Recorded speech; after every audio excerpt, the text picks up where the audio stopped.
What's good, y'all? It's your girl, Arianna, and before we get into this episode, I just gotta say, make sure that y'all subscribe, like, and turn those post notifications on, and stay tuned with Black Talk Radio. Welcome to Black Talk Radio, hosted by Arianna. Listen as we discuss the latest in Black culture, Black news, and Black entertainment. What's good, y'all? It's your girl, Arianna, and welcome back to Black Talk Radio, where we discuss the latest in Black culture, news, and entertainment. First of all, it is our first episode of 2026. Let's make some noise, okay? Super duper grateful to be back in the studio. We took a little break, but we're back. And I have a very special guest with me today. Who do I have? The one and only Arianna Marie. Hey, girl. Hey, girlie. How you feeling today? Hungry. But other than that, I'm happy to be here. It's so beautiful in here. Thank you.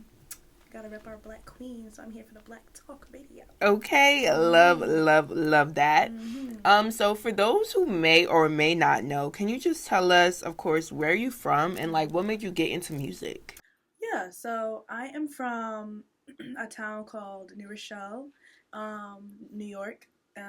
Those who are familiar with New Rochelle's like 10-15 minutes from the Bronx. Okay. The next, it's like New Rochelle, Pelham Manor, and then the Bronx. So it's like, obviously I know you wouldn't know about that. Yeah, I'm a Jersey girl. Yeah. I don't know. But I'm from New Rochelle. And what got me into music is short and simple. My brother, I done mention him in so many other videos, other talk shows as well. But my brother used to do music, and I used to go with my brother to the studio a lot when I was younger. And he was an artist at the time. He took it very seriously, like what I'm doing now. And he used to put me on songs and stuff like that, like had me do background vocals. And I was just always into music. I was in musical programs when I was younger. So I've kind of been doing it for a while, and I just always wanted to be an artist, but at the time when I was younger, I didn't have the courage to do it. So after I left, once I went to college, I kind of built up more confidence to want to become an artist, just because I was surrounded by so many other creatives, and I had some really supportive friends. And I think I was a part of this talent show at my college my freshman year, and I performed a song with my friend that he had me on, because he's like, nah, you can sing, you need to get on my song. So I was like, oh, whatever. I got on his song. He said, we doing a performance. I said, we doing a what? And I was so shy. I'm still shy to do performances. But he was like, oh, girl, no, you get on stage with me today. And we gotta have a whole layout. We gotta do a whole performance. We gotta have a whole set choreo. I was like, oh my gosh. So after I got off stage, I just felt this feeling that I knew I should become an artist. I was just I called my brother. I was like, I'm gonna take this seriously. He's like, yeah, go for it. So yeah, that's my story. Oh, I love that. Now, okay, after the moment of you doing the performance and calling your brother, I'm going to take this seriously, were you then okay, I'm going to go into the studio, start locking in recording a lot of songs? What was that process like? So I think it took me a while to start getting used to it took me a while to find my lane on how to figure that part out. So I think what I was doing, I was still writing songs, listening to beats on YouTube. All the people who first start off at music, they be listening to beats on YouTube. Yeah. And after a while, you can't be using them because copyright. Yeah. So, but that's how I started off. I started off writing songs from finding beats on YouTube and writing it on my notepad, because I wasn't even writing in my iPhone at the time. The notes. Writing in the notepad. Me and my friend Carell, shout out Carell, love you. Me and Carell, he used to bring me to his studio, and I used to go with him to his sessions and see how that would go about. And he was a part of this program in college. It was called DC Radio. So I was actually a little host to it. Okay, I love your lore. Tell me everything. I was a host in college with my friend. He actually owned that that station there, and I had my own show with my friend Dorinda. I don't remember the name of the show, but we were both hosts, And sometimes, like, I would come there in the nighttime and I would record because we would use the mic there. Oh. And we just be vibing in there till late. And that's my friend, so he used to let me just chill in there. Mm-hmm. But eventually I got tired of doing that, and one of my homeboys told me about this website called Sweetwater.com, and they give, like, equipment gear for, like, cheap price. So I copped it off of there, and I set it up in my dorm room, and I started recording in my room. Okay. And, okay, when you think about the first song that you dropped, like, on your own after recording... Ooh. Terrible. What was that like, and were you scared to drop it, and why do you say it's terrible now? Girl, yes, I was scared to drop it.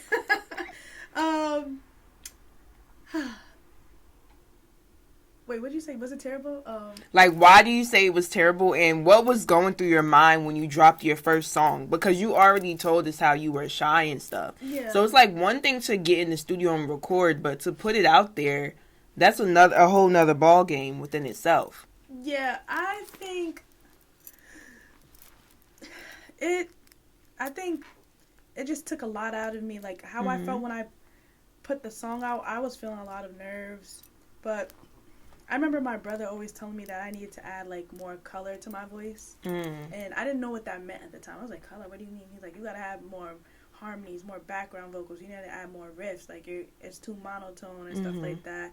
So, like, he told me to just drop it anyways because I need people to start knowing that, like, I make music. Yeah. So I was just, like, so nervous on the feedback. But when I think that first song I posted, I think the people that I was cool with, they was just always egging me on and, like, hyping me up. So they was just, like, supporting me from jump. So it's like, even if it was trash, they was gonna show that they supported me. I have a real strong support system when it comes to, like, family and friends.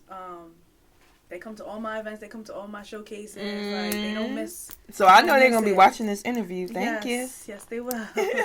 And, you know, I think part of that was just me just doing it. Like, having to just put it out and getting over that hump. I felt crazy, but I got over it. And honestly, I think for a lot of creatives, I always say you have to start somewhere. have to start somewhere. I always think about, like, the first interview I did. It was in a park on a windy day. I was in, like, high school, and I used to interview, like, people in my school that did, like, fashion, music, whatever. And when I look back at that interview, it was a hot mess.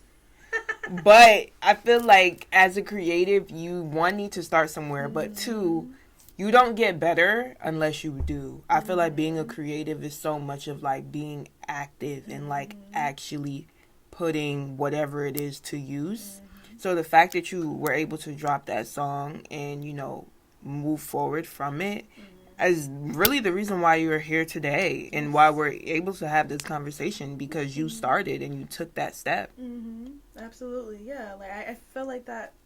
Not even just about dropping songs. Sometimes I look at my old music videos or, like, old content videos I put on Instagram, old cover videos that I'm covering a song. I'd be like, dang, why did I sound like that? Like listening to old stuff like that. So, like, you're definitely right. You're having to start somewhere, because if you don't start somewhere, you, like, I don't know if you ever be seeing people on Instagram talk about, like, stop holding on to your songs, when they tell artists to stop holding their songs. Because all it's gonna do is just sit on your phone, and no one's ever gonna get inspired by it. No one's ever gonna be able to see, like, your journey. Like, that's the beauty in, like, growing as an artist or growing as a creative, the journey in between. So yeah. And also, I think too, in the music industry, we're definitely in this time period of, like, they're a transplant. Oh, for sure. For me, it's like, I love when I can go back and see someone's work. I never really believed the transplant narrative. Now, with TikTok and this era of that, I do believe there are artists that come out and they do drop one song and then it does go viral and whatever. Yeah. But it's funny. I had an interview a couple months back with Eric Bellinger, who's, like, a popular, for anyone who doesn't know, super popular R&B artist, writer, all the things.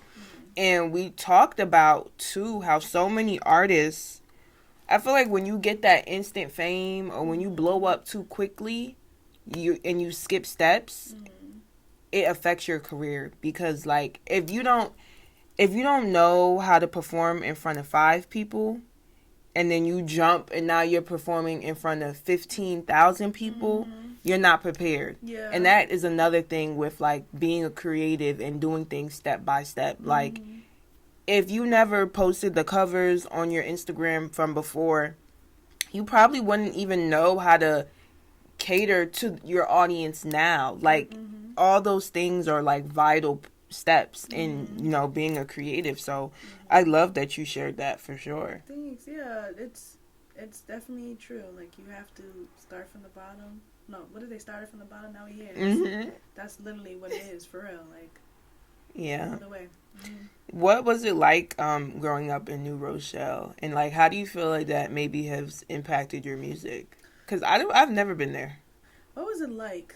New Rochelle is very diverse. So it's a very diverse city. I went to New Rochelle High School, and it was a huge high school. A lot of people that come to New Rochelle, they be like, "The high school is mad big." So I mean, growing up in New Rochelle, I feel like it's, I don't know really how to describe it, but it's just like it's a town that's diverse. It's like, you know how you go to one town and it's like predominantly white or predominantly black. It's diverse. It's black, white, Hispanic, Asian. It's a pretty like diverse town. Everyone's there. Yeah, so I feel like when like growing up in New Rochelle, it's helped me to like when I go out in different like areas, I wouldn't be uncomfortable because I've been around every kind of person. If that makes sense. So no, yeah, for sure. Yeah, and you know, it's a cute town. It's cute. Yeah, a lot of people that move from like Jersey or Connecticut or the Bronx or Brooklyn, they want a suburb kind of life, but not too close. I mean, not too far from New York. The city. Yeah, people move to New Rochelle. It's one of those towns. Yeah. Okay, New Rochelle is cute. Shout out to New Rochelle. Love that. So, as like a R&B girly, what would you say is your favorite thing about just the R&B music scene right now? Because I feel like 2025. I love this question. The R&B girls was doing what they had to do. Yes, I can answer this for you, girl. A lot of people may not like it, but I love how they are bringing back like the early 2000s vibe. Like I already know what song y'all know I'm gonna mention. Folded.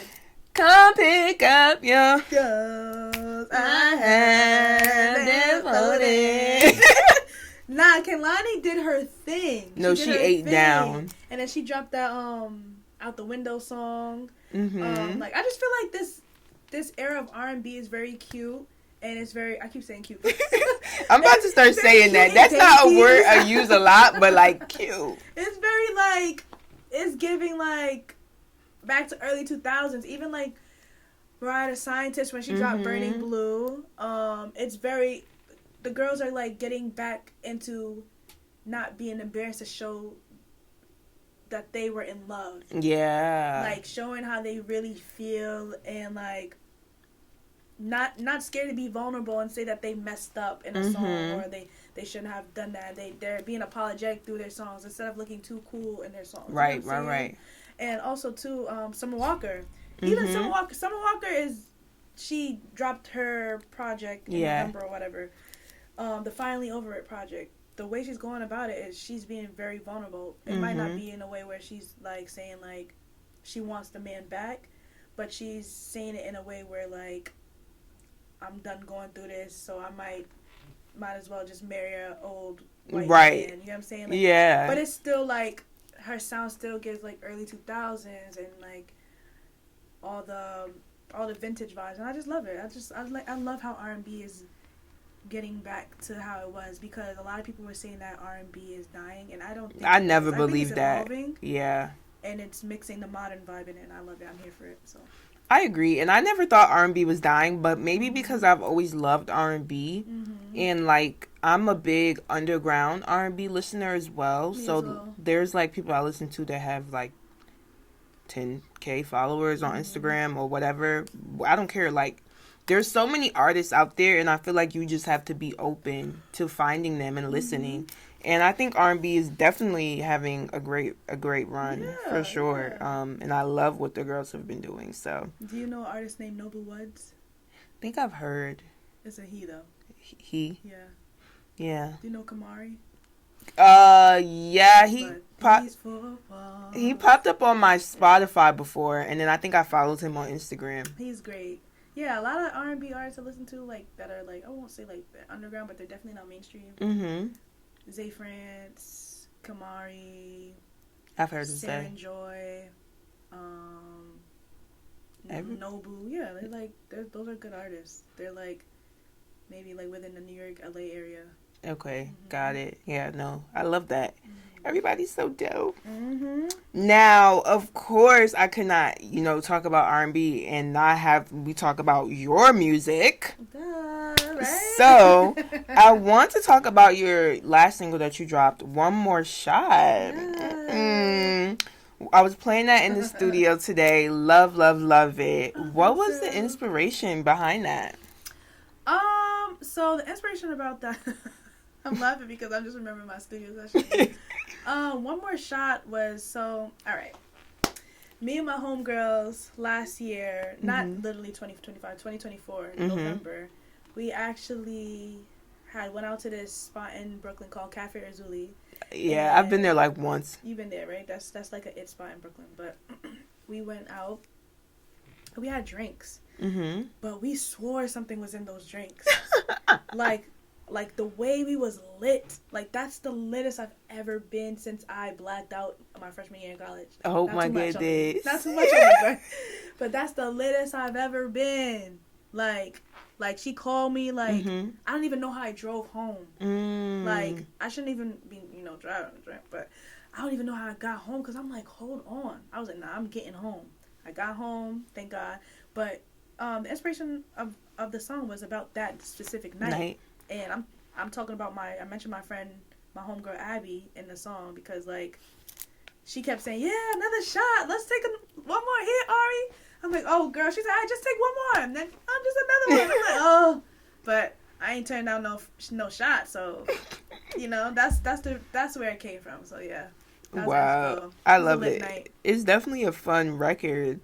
What would you say is, like, your favorite type of drink? Don Julio tequila, mami, reposado. Yeah, I love some tequila. I'm not a dark liquor girly. I used to be in college, but I drank Henny too much. So now I'm like, I kind of like tequila way more. It mixes better with other, like, drinks like pineapple, cranberry, stuff like that. So. Yeah, tequila is definitely where it's at. And I know last year, 2025, you also dropped an EP. Yes, I did. So what was that like creating that and just getting all those songs together? It's super fire. You even have some dope features on there. Thank you. So yeah, what was that like? Well, it was definitely a lot of work, I will say. Shooting the content. And I had to stay locked in to make sure I was going to the studio every month, putting some money away to the side to record, obviously. I'm an independent artist, so it's like, as an independent artist, you gotta make sure you have them funds supporting yourself. But I did it.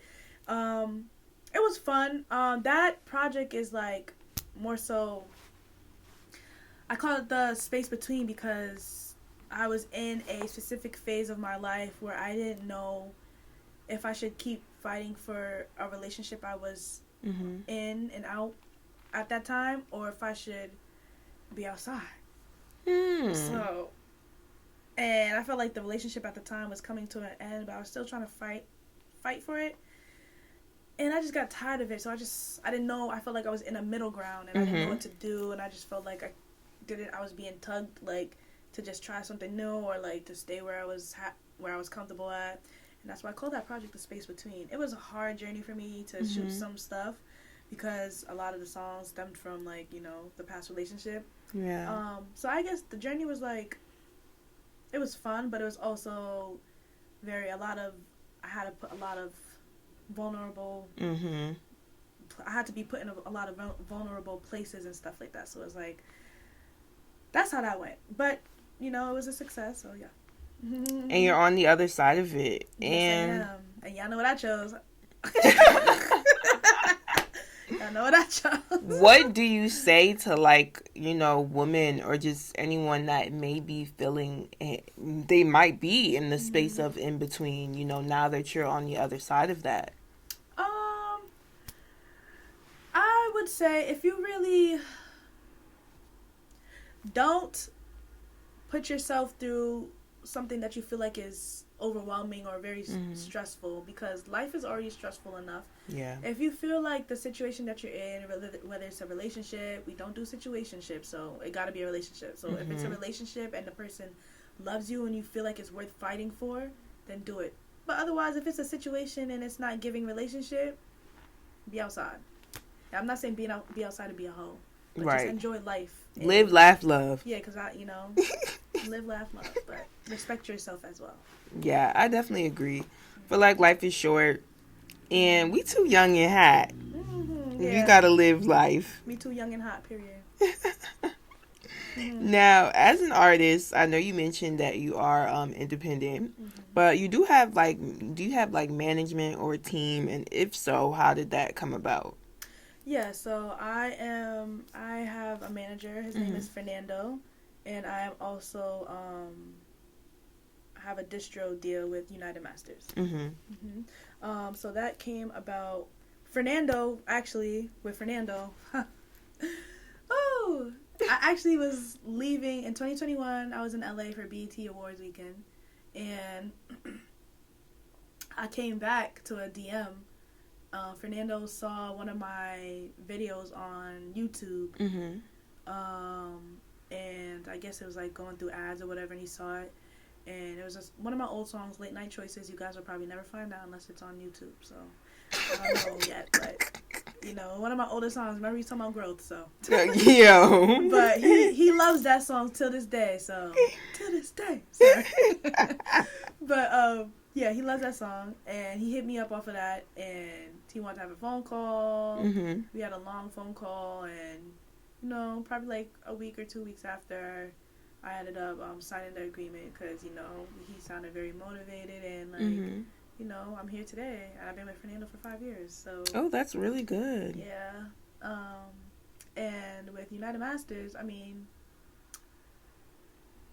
with UM, I was about to say I founded them. That's dumb funny. I had met the person that signed me her name is Gracie. Shout out to Gracie, very sweet.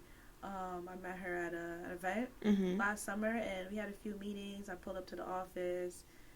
She liked the direction I was going in, and he felt like it made sense, and I think I signed that contract September, I think. Okay. So recently. Yeah. That's dope. And do you feel like United Masters has, allowed you to, elevate your brand, but also give you that creative space? Because I know that's something that they're really big on. Yeah, they are super, super, big on, what the artist wants to do and the independence that an artist needs. So they're very artist friendly, and I feel like, it's only been a few months since I've been working with them, but I've been distributing my music with them for a long time, and I see that on their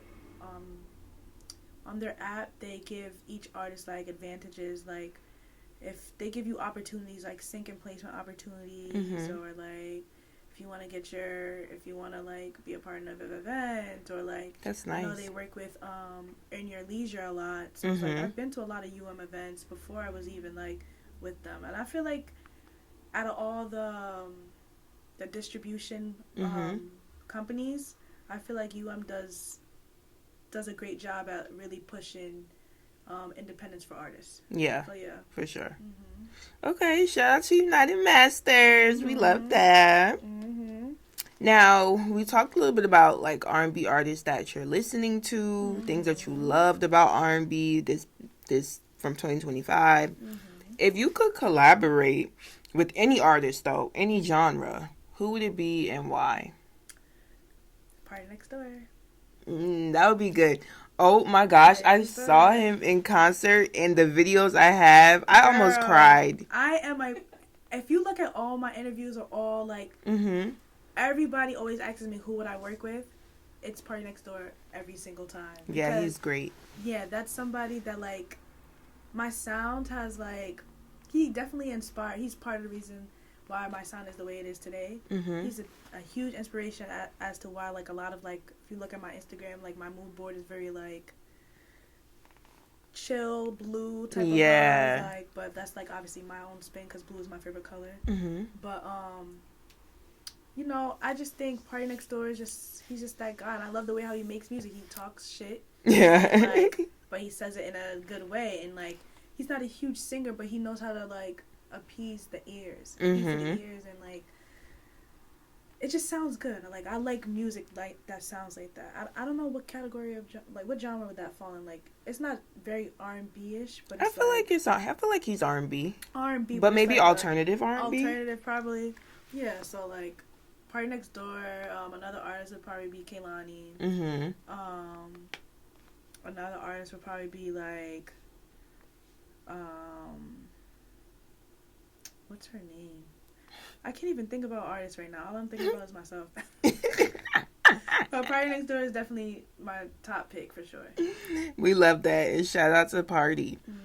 Now, of course, you know, it's January, top of the year. We're only 11 days in. Yes, going so fast. What would you say you're looking, you know, what are some things you're looking forward to in 2026? I actually feel really good about this year. Me as well. I feel great about this year, actually.